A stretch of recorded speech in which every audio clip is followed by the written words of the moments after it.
Do you understand the ins and outs of a Roth IRA?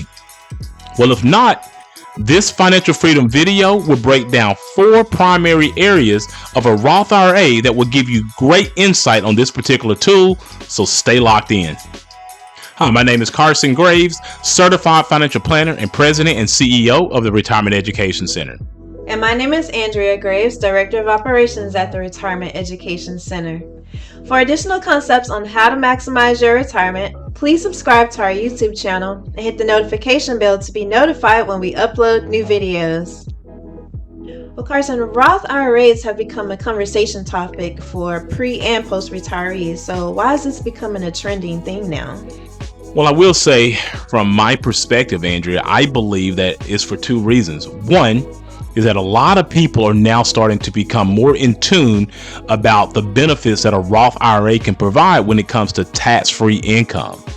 And the second thing that I think that people are on notice about is that the 2017 tax cuts are going to be soon coming to an end at the end of 2025. And I think that many advisors, including myself, are starting to talk to their clients about the possibilities and what a Roth IRA could really do for them when it comes to their long-term income retirement planning goals. So today, what I thought I might do is talk about 4 main areas as it pertains to a Roth IRA to help educate people about this particular tool and see if it's worth discussing with their financial advisor or not. But before we do that, there are 2 rules about retirement income planning that we always give you. And Andrea, what are those 2 rules? Well, rule number 1 is to never run out of money. And rule number 2 is to never forget rule number 1. Yeah, so let's go ahead and jump into our lesson today to talk about 4 main elements of a Roth IRA that you should know about. All right, Carson, so let's first start off with how can someone contribute to a Roth? Yeah, because I think this is really important. The first thing that you should know about when it comes to contributing to a Roth IRA is the amount of dollars that you can put in. Now for 2024, if you are under the age of 50, you can put in $7,000 in 2024. And if you're 50 and older, they allow you to do what they call a catch-up of $1,000. And so therefore you can put $8,000 total in for 2024. Now that you know that, it's important for you to understand that you do have to have earned income in order to contribute to a Roth IRA as well. So if you have any earned income, you can contribute to a Roth IRA. Now, with that being said, that earned income has to be equal or greater to the amounts of the maximum. So for instance, if you only made $6,000 for the year, you cannot put in $7,000 into that Roth IRA. It has to be equal to the income that you made in that particular year. Another important element that you need to understand when it comes to contributing to a Roth IRA is that that contribution will be made with after-tax dollars. So you do not get the benefit like in a 401k or a traditional IRA of doing pre-tax contributions to this particular type of IRA. A Roth IRA contributions are made with after-tax dollars. Now, another key component that you need to understand when it comes to contributing to a Roth IRA is that you cannot make too much money and contribute to a Roth IRA. If you are a single person in 2024 and your income is above $161,000, you cannot contribute to a Roth IRA. And if you're a married filing jointly couple and your household income is above $240,000 in 2024, you also cannot contribute to a Roth IRA. You will have to do what we call a backdoor Roth IRA, meaning that you would have to put money into a traditional IRA and then have that money subsequently converted to a Roth IRA at that standpoint. So remember, if you make too much money, you cannot directly contribute to a Roth IRA. And one last element that I do want to make note of here when it comes to contributing to a Roth IRA is that you can contribute to a Roth IRA in 2024 for 2023 contributions, as long as you make that contributions before the April tax deadline. So if you're in 2024 and you have some money stashed away and you wanted to fund a Roth IRA for 2023, you can still do that before the April tax deadline. So you can put in $6,500 for the 2023 contribution, and later on in the year, if you like, you can put in another contribution into that same Roth IRA of $7,000 if you're under the age of 50. Now, Carson, let's move on to taking money out of a Roth. What's needed to be understood about distributions? Now, when it comes to taking money out of a Roth IRA, it's important to understand that any money that you put into that Roth IRA can be immediately taken out of that Roth IRA. But it's also needed to be understood, Andrea, that in order to make what is known as a qualified distribution from a Roth IRA, there is this thing known as a 5-year rule, and you also have to be above the age of 59 and a half. At that standpoint, all the contributions and all of the growth from that Roth IRA can be taken out tax-free. And one last element about a Roth IRA when it comes to taking money out is that there is no requirement to take any money out for a required minimum distribution.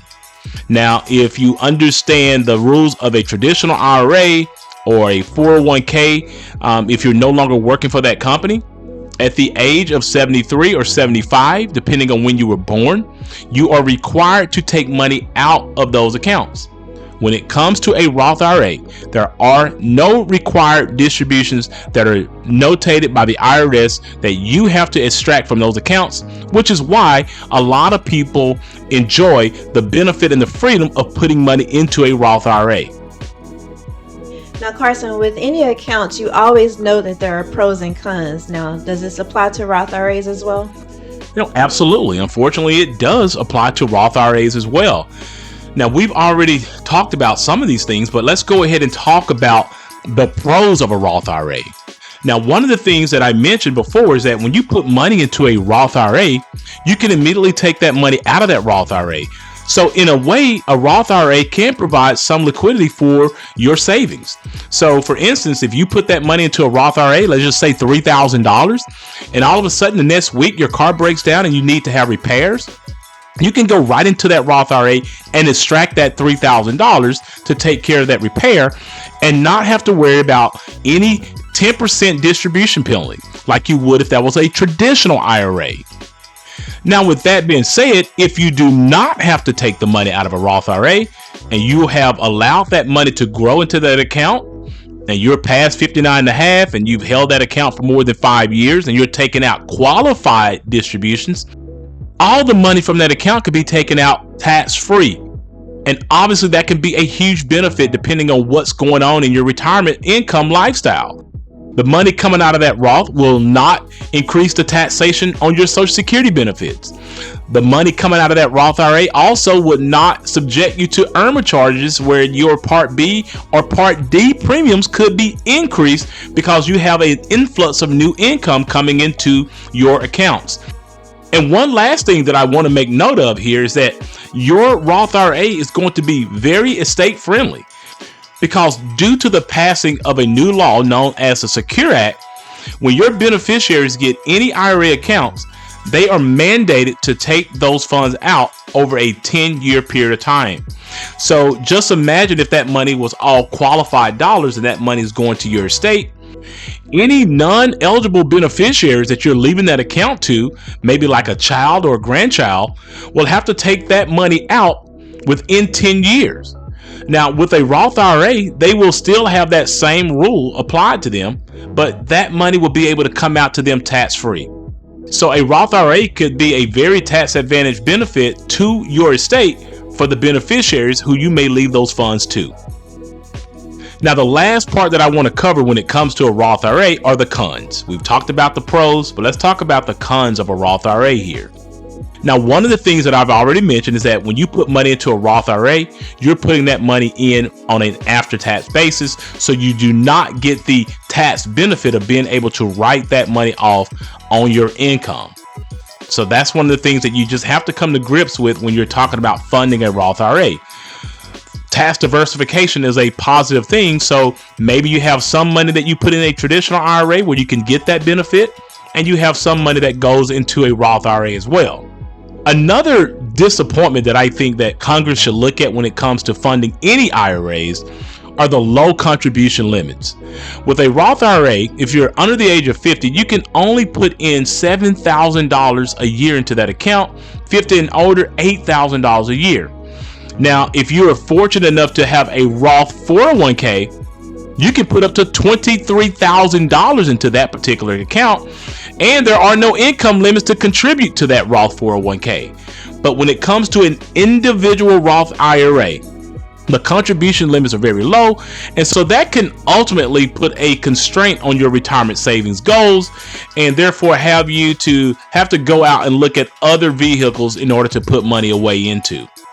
Another major disadvantage that I think a Roth IRA has going for itself is that you can only make so much income and be able to put money into this particular type of an account.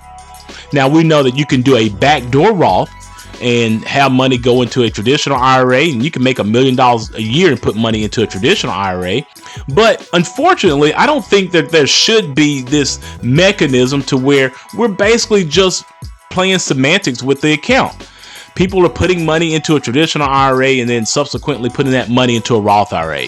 I think Congress should remove this stipulation and allow people with any type of income to be able to contribute to a Roth IRA just as they can with a traditional IRA as well. But unfortunately, that is not the case right now, and I do think that is a negative factor when it comes to a Roth IRA, even though we can circumvent it.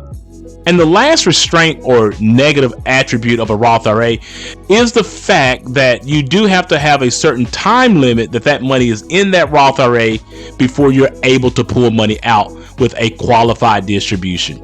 We've already mentioned this. You have to at least have that money into that Roth IRA for 5 years and be above the age of 59 and a half in order to have a qualified distribution from that Roth IRA. If that account is not held under those terms, any of the money that you pull out that has grown inside of that Roth IRA can either be taxed and or penalized, and you do not want that. So those are a few of the cons that I think that you need to be aware of. And if you can be aware and educated about those things and avoid them, having a Roth IRA could be a huge benefit for your overall retirement income plans. Thank you again for tuning in to our Financial Freedom video. Please understand that these videos are created for educational purposes only, and that you should always seek out your own financial advisor, your own tax advisor, and your own attorney regarding your personal situation. Also, if you are looking for an independent fiduciary advisor to help you with these types of complex financial matters, we highly recommend that you utilize the links in our description below and go ahead and schedule a 1-hour free consultation with us today. After this video, please check out our other videos that will give you tips on how to maximize your retirement. And if you like this video, please give it a thumbs up, subscribe to our YouTube channel, and share it with a friend. Thanks for watching, and remember, if you have questions, we have answers.